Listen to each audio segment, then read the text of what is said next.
what makes you who you are. Superman 2025, which was originally titled Superman Legacy. They dropped that title because it sounded, well, dumb. The movie starts out with a world that has become well acquainted with the Man in Blue, who has been doing his thing for a while now. The world loves and idolizes him. For now, David Corenswet. Whatever.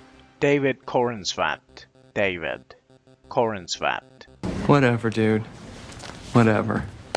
Peace. Is good as Superman, sometimes even great. It's clear he deeply cares about the character and respects the fan base, much like the actors who came before him. He strikes a solid balance between Clark Kent and Superman. You can see the farm boy in the hero and the journalist. He's got the physicality, the warmth, and ultimately, he is a good Superman. The tone does falter occasionally, especially in scenes with Lois, but overall, he holds the role well. Rachel Brosnahan's Lois Lane has her moments, sometimes quite good, often just okay. She's written more as a persistent critic of Superman than a true partner. Most of the time, the chemistry between them feels more like that of siblings or longtime friends than a romantic one, occasionally veering into the friend zone territory. The kissing scenes come off as obligatory, used more as an emotional shortcut to suggest a deeper history, but they don't quite carry the weight the film seems to want them to. Nicholas Hoult's Lex Luthor looks the part, channeling that classic animated aesthetic. He delivers a solid performance with some strong scenes. This version of Lex leans more towards a broken genius than a terrifying mastermind,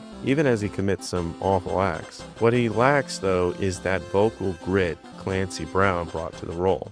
I'm afraid we already have a window washer.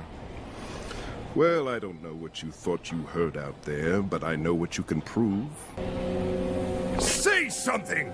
By the end, he's so thoroughly defeated, it's hard to see a return that doesn't veer into comic book camp, unless they take the Hannibal Lecter in a Cell route, which could be interesting. The supporting cast: Nathan Fillion as Guy Gardner is fun, funny, and charming, as only Nathan Fillion can be. Eddie Gathegi, that guy, as Mr. Terrific, is solid, has some good moments with Lois and Superman.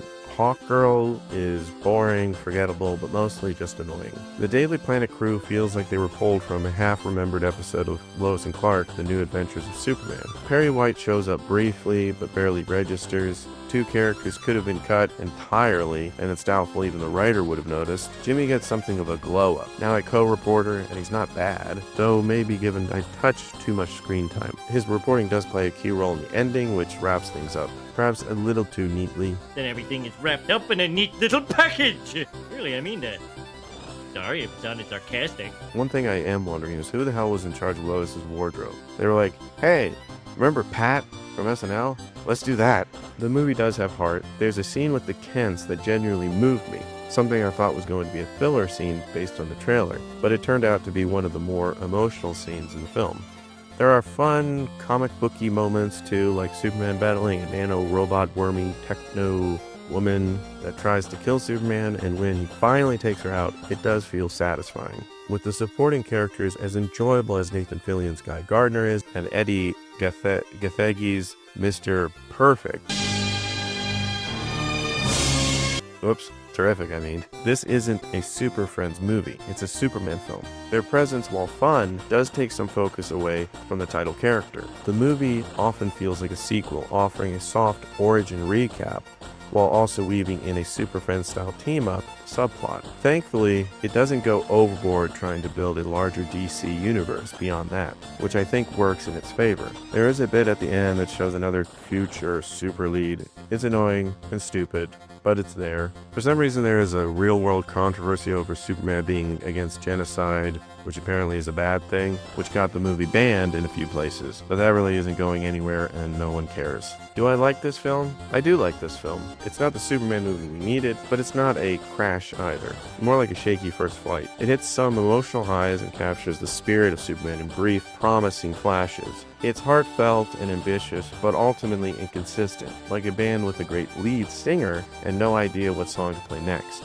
The film lacks focus some of the time, and James Gunn, love him or hate him, might benefit from someone in the room to help him balance his style. When he's on, he's great, but when he's not, the story falters. Hopefully next time, they lean into those moments that truly felt like, yes, this is Superman, and build the whole film around that. What would I give this film?